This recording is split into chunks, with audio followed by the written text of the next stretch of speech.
guys, so karon mag-Shein haul ka. And open na ko siya ganina.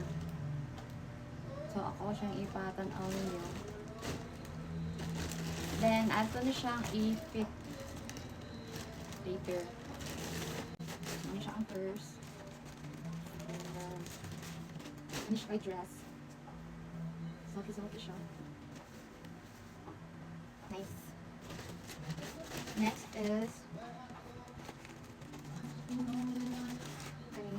kuan siya pa body suit. Kanang dapat kunin mo siyang buong tanan para makainit. Nice siya.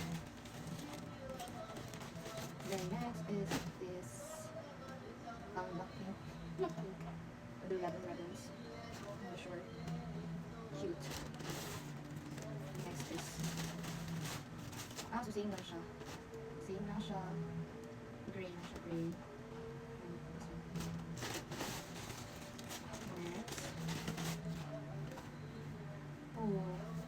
This one is perfect. Nice ko siya guys. Tapos open natin siya. Nice ko siya. I love it. And then, short. Lang top. Medyo dako. Medyo dako siya. Di ba small pero dako. And the last class is kani. Cute. Oh, pero dako yung short. So for high waist. So ito na siya i-try.